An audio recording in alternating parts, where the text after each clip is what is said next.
Hola, ¿qué tal? Bienvenidos nuevamente a este espacio. El tema de hoy es la oración simple. ¿Qué es lo primero que tenemos que saber de la oración simple? Que no es nada simple. La oración simple en realidad podría ser tan diminuta, pero al mismo tiempo tan extensa como lo permitan sus partes. Y bueno, vamos a presentar las partes fundamentales de la oración, que son sujeto y predicado. Vamos a entender el sujeto como aquel de quien hablamos y el predicado como aquello que decimos de él. De esta manera tenemos dividida la oración, sujeto-predicado. Si yo digo Juan corre por la calle, ahí es sujeto, sería de quien hablamos, Juan, y corre por la calle sería el predicado. Bueno, porque eso es lo que decimos de él. Ahora, hay quien hace la diferenciación entre el sujeto y el núcleo del sujeto, porque si yo digo el oso hiberna, entonces tengo el artículo el. Obviamente el sujeto o el núcleo del sujeto, como le suelen llamar, es oso, y el artículo es parte del sujeto, está agregado al sujeto, pero no es el sujeto como tal.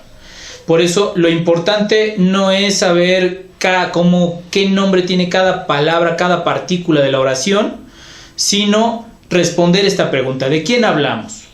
Pues hablamos del oso, hablamos de Juan. Entonces ese es el sujeto. ¿Qué decimos de él? Que corre por la calle o que hiberna. Ese es el predicado. ¿Ok? Respondiendo estas preguntas nunca nos va a fallar el qué es qué parte es cuál. Ahora, si nosotros vamos al interior del predicado y tratamos de entender toda su estructura, tenemos que el predicado está compuesto de muchas cosas. Para empezar, el verbo.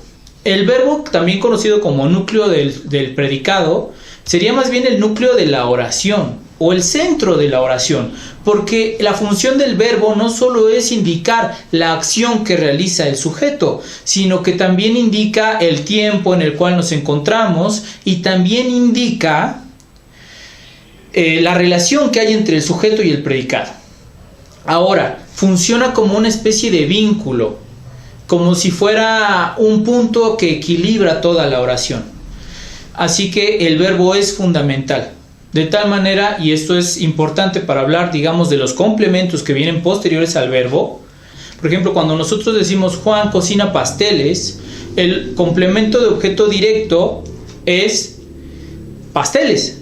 ¿Qué cocina Juan? Pasteles. Esa sería la pregunta que le hacemos al verbo para comprender el complemento de objeto directo. En la oración, Juan cocinó pasteles. Juan es el sujeto, cocinó es el verbo y pasteles es el complemento de objeto directo. Y responde a la pregunta, ¿qué cocinó Juan? Pasteles. No todos los verbos presentan esta condición de que si tú le preguntas al verbo, vas a poder encontrar el complemento de objeto directo. Eso quiere decir que la oración no tiene complemento de objeto directo.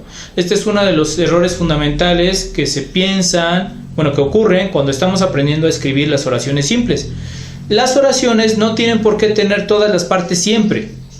Eso es algo falso.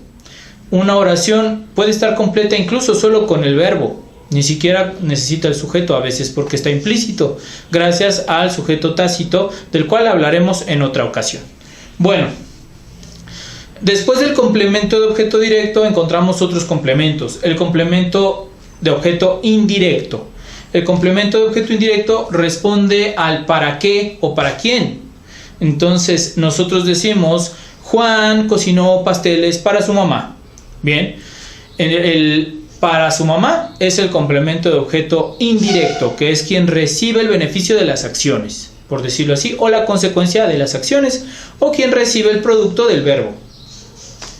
Ahora, si nosotros agregamos más información a la oración, decimos Juan cocinó pasteles para su mamá el martes, este martes es un complemento circunstancial de tiempo y nos dice cuándo se realizaron las acciones.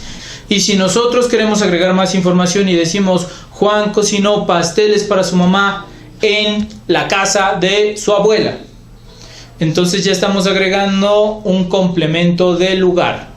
Y este complemento de lugar es la casa de su abuela. Y si nosotros hacemos más grande la oración y agregamos: Juan cocinó pasteles para su mamá el martes en la casa de su abuela porque la quiere mucho. Ese porque la quiere mucho es el complemento circunstancial que algunos conocen como complemento de causa.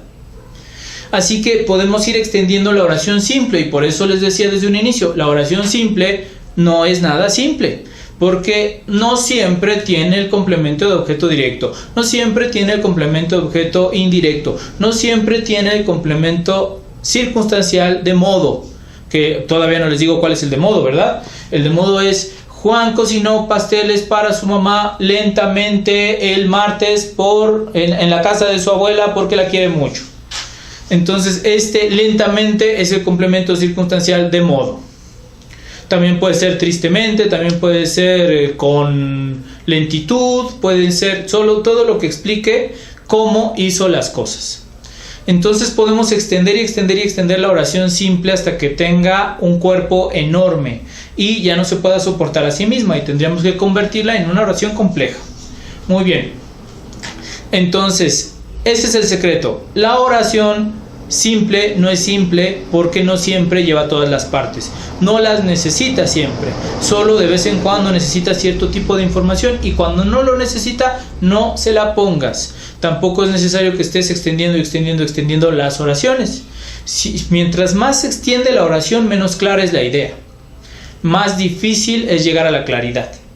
Entonces hay que hacer oraciones medianas, ni muy cortas ni muy largas, que puedan llegar a una claridad precisa para que puedas comunicar el mensaje que tú quieres comunicar. Y muy bien, eso sería todo por hoy. Les recuerdo que aquí abajo van a encontrar mis redes sociales, también que estoy haciendo TikToks. También les recuerdo que no olviden buscar en Google Books Al mirar aquellas flores. Es un libro que estoy promoviendo, que escribí, y si les gusta la lectura va a estar este libro en venta y otros tantos libros en un futuro, y son libros electrónicos que pueden adquirir desde su casa y vale mucho la pena. Cuídense mucho, chao.